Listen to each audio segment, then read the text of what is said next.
Welcome back to the Doepfer A144 Morph Controller series. In the last video, Basic Waveshaping Part 1, we gave a brief description of the term waveshaping and started observing the use of audio rate signals at the CV input of our Morph controller right up here. After some very useful feedback from Navs over at Navs Modular blog, I gained some additional insight into the observations I made in the last video. So there's actually a lot more going on than I had originally thought. Now, to kind of introduce these new discoveries for me anyway, I wanted to go ahead and review exactly what we're talking about here. Now, if you watched the last video, you saw that we were doing some audio rate processing in the A144. And I believe we were using a triangle wave. So let me get that patched up so we're all on the same page before we move forward. So I'm taking my triangle wave out and I'm going into this multiple right here. And if you look at the oscilloscope over there, you can see that the green waveform over there is our starting waveform. Now I'm going to take the output over here, because this is actually going to be the same waveform coming out from my multiple here in the center, and I'm going to put that right into our Morph controller. There we go. I'm going to bring the CV all the way up.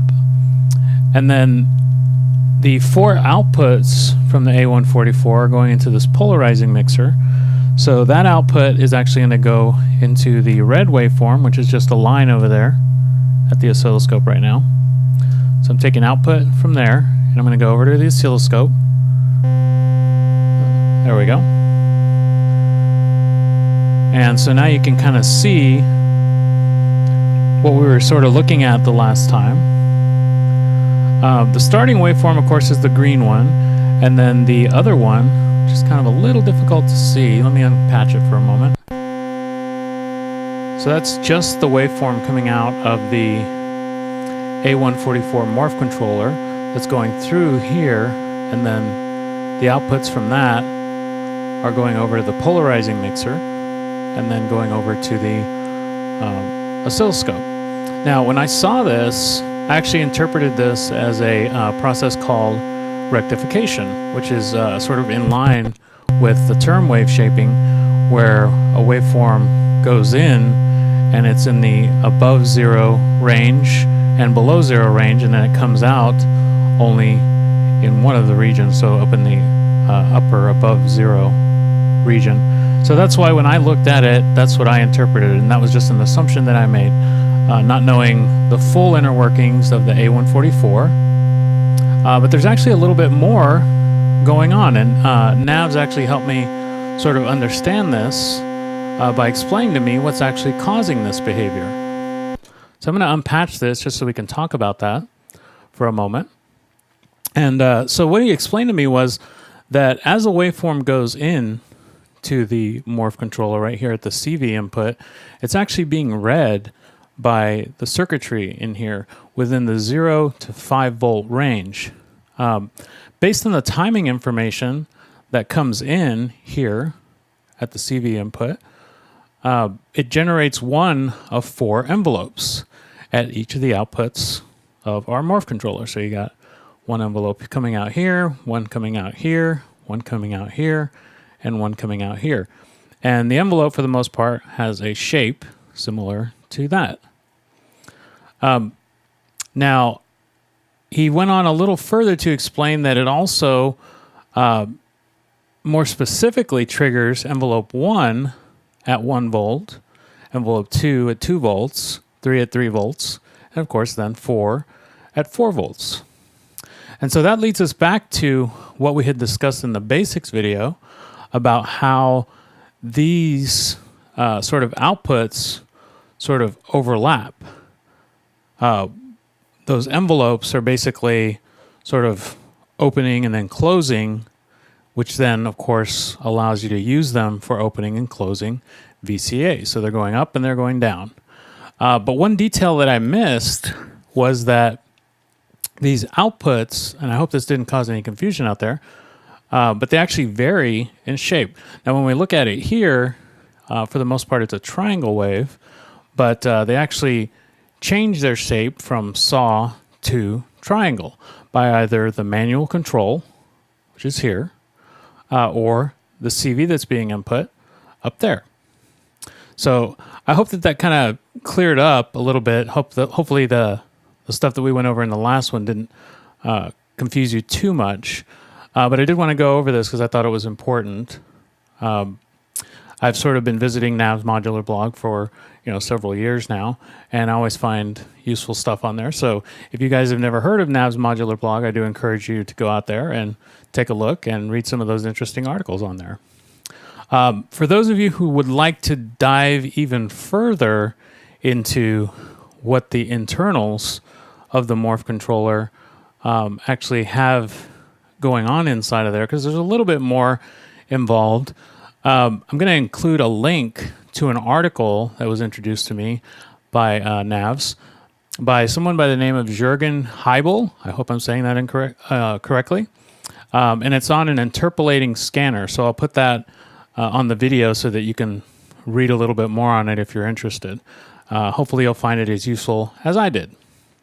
So now that we've gone over that and sort of cleared up hopefully a couple things, let's go into the demo for this time around.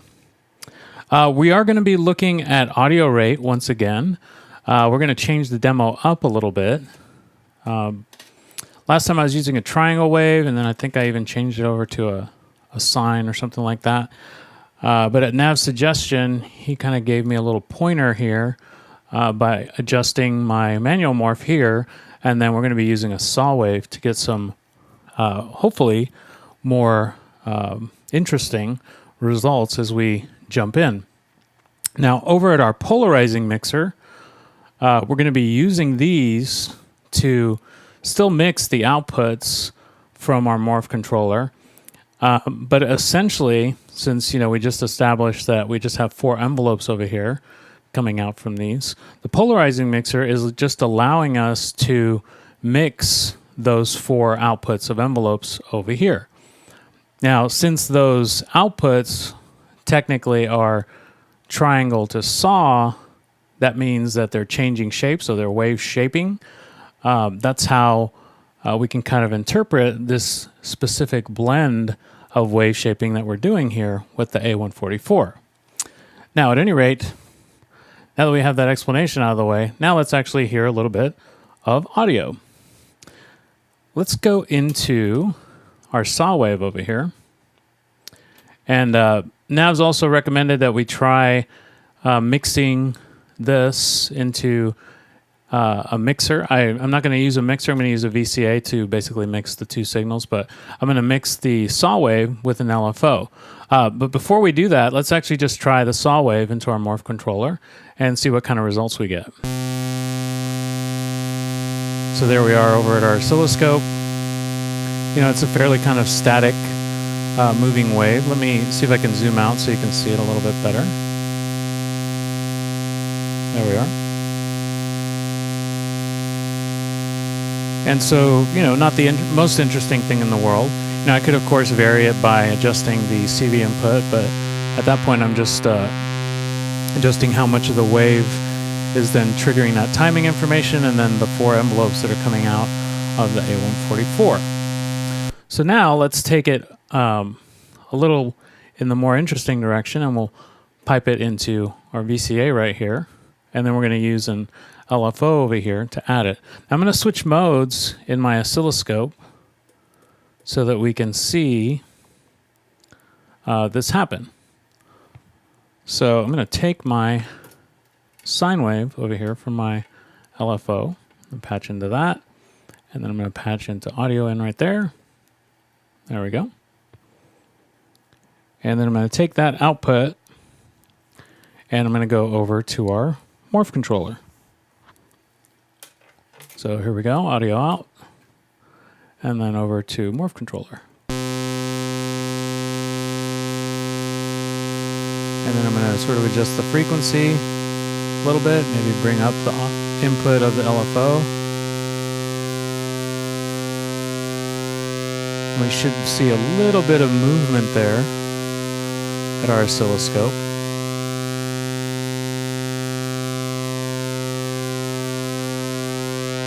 If I bring that up more, you can see that then it's changing much more. You can see it kind of varying there in shape. And so what actually is happening is LFO is causing a change in the saw wave, which is then causing a change as the input, which is then causing a change in the timing information that is then triggering the envelopes. Hopefully that made sense. Now at this point, you know, I could get my own succinct mix over here in my polarizing mixer of those 4 envelopes and adjust them to my heart's content if I wanted to. I could get, you know, any timbre that I like and then use it going forward. After I emailed Doepfer about this, because I had some questions about it as well, he recommended that if you are going to use the Morph controller for a wave shaping application, which that would be what we're doing here, you could also integrate a low-pass filter. So I'm going to just unpatch that, bring it into our filter, turn off the resonance because we don't need any resonance right now. And then we're just going to insert that into the signal chain. So I'm just going to take the output from here and then go into the low-pass filter. And I'm just going to bring the cutoff all the way up. And let me actually change the frequency on my LFO.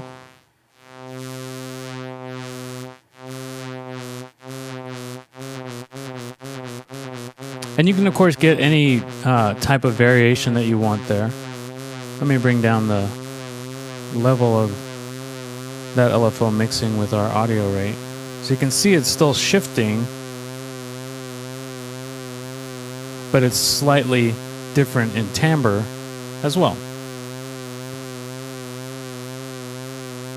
And so that, in a nutshell, is the wave shaping application of the A144.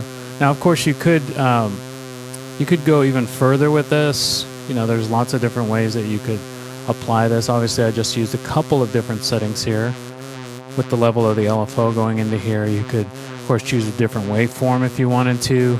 Mix that into that to affect the audio rate waveform going in here. Or, of course, now you have the flexibility of the polarizing mixer, allowing you to then change the shape of the envelopes that are coming out of the polarizing mixer to get further variations of the output coming from the A144, then going into the mixer, then going into your filter. So lots of different things that you can do with it. At any rate, I hope that you found this useful. In the next video, this is actually going to be the second to the last that we're doing right now. In the next video, what we're going to be looking at is possibly a little bit more experimental patching with the A144. Maybe integrate it with some effects. Maybe you'll get the BBD involved or our bit modifier. We'll see what I can kind of come up with. So I hope that you found this useful. At any rate, I'm going to unpatch that. And I hope to see you next time. So thank you very much for watching, and keep on patching out there.